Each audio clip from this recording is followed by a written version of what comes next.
Element Senduro Trail Truck SE right here. This is a $300 truck, and they've kind of cut some corners, but there's some really awesome features, and we're going to get into all of that right now. Let's get to that table. First impressions, right out of the box, there's one thing that I really like. I like this on this truck, and here it is. I like the tires. Look at this. I like the narrow design. I like the aggressive lug pattern. It's not exactly a scale tire in my opinion. The compound feels good. Now, I'm thinking as narrow as these are, okay, I'm really impressed that they went with a narrow tire because everybody's been going with fat tires. I like these. I'm thinking a nice set of printed inserts, but the wheels look really nice. So I kind of want to keep all of that together, but I would like to try some inserts. I do have a feeling that once these break in, they're going to be a little bit side rolling because of the narrowness. But if we can get a nice set of printed inserts, anti-foams, whatever in here, I think these are going to be a great tire to have. I really like the tires. I really do. I really hope they hold up. The body is unlicensed Ford, Bronco, Chevy, Love, Dodge, something from the 80s. So anyway, it's a body. Several things with a chassis that I like and a few things that I don't really care for. But we're going to start out with what I like. Starting with the shocks, check that out. They are a plastic body shock, which I'm fine with. I'm totally fine with plastic body shocks. They've got the mini springs on here. And I'm telling you, super smooth feeling. Absolutely smooth feeling shocks. Front and back, everything. Really nice shock setup in my opinion. The radio you get with it is something I'm seeing more and more of. More and more designs like this. Got a nice channel 3 right here. Looks like a 3 position.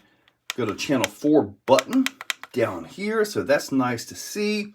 Typical switches, stuff like that. My one-handed thing might be a little bit stressed. I've got some of those little printed pieces I can throw on there. This is a Flysky radio right here, the 2ABS. Is that what that says? Anyway. Okay, I am seeing more of this style transmitter on most of the RTRs now. Servo on axle. It states that it has a steel servo horn as well.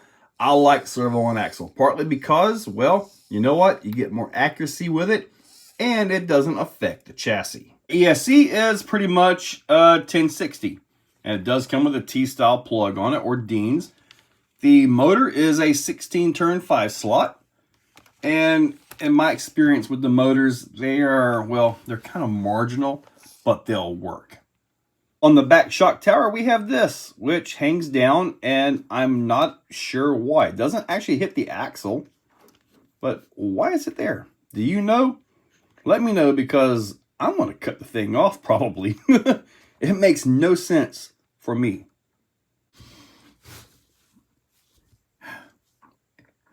In the parts bag, this is what you get. You got a big battery holder, because right now it's set up for the like a shorty style battery. If you want to change the body out to an SUV style, you got a body post right here.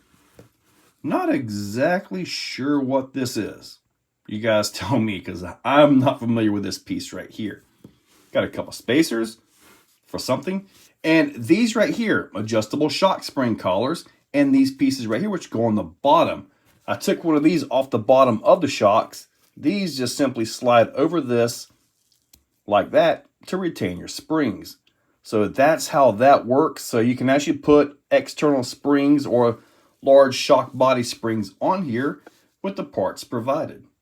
Underneath the vehicle, we can see a little bit of, you know, kind of something that I don't really care for, and that's the plastic links.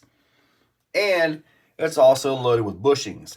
I've got some Jim's bearings ordered already for this thing. So as soon as they get here, this will get a full bearing set. But anyway, I do got to tell you guys, the links, they're beefy. I mean, they're not just, you know, little flimsy links. I mean, yeah, they flex, but they look beefy in my opinion, and that's a good thing. It does have scale brakes front and back. The calipers are actually a plastic or a sticker, so of course it's plastic, right? Got the telescoping drive shafts. That looks good. It's got metal ring and pinions in the axle, so at least they didn't change those out into plastic. So we're good to go there. But looking like a pretty decent vehicle, especially for like $300, right? Let's get into the transmission. The book they send with this is really nice. I mean, it's got all your colored pictures, everything. All your bushings and bearing sizes right there, which the Jim's bearing is going to take care of that for sure. Now, speaking of the bushings real quick, I do want to mention something. The bushings that are on here, if you're going to buy this thing and immediately drop it right into the water, maybe the bushings are your better choice. Bearings will rust, they'll lock up, and then you'll just have more issues. But if you put a little bit of force on this, you can feel the bushing resistance. So yeah, bushings just simply don't run as smooth as bearings. However, the transmission is like a piece that drops down into the skid. So yeah, we got to pull the motor off, and the transmission is going to come up and we'll be able to look right inside of the transmission. The first thing I'm going to do is take these bolts out right here and lift this off, which should pull the motor assembly and all that right off. With the 4 bolts out, the entire motor assembly, oh, look at that. Got a nice gear right there. More bushings, even in the transmission. Now it's time to dig further. 1, 2, 3, 4, 5. And here we go. Wow, this is really easy to get to. Plastic gears. Yep, I got a battery charged. Huh.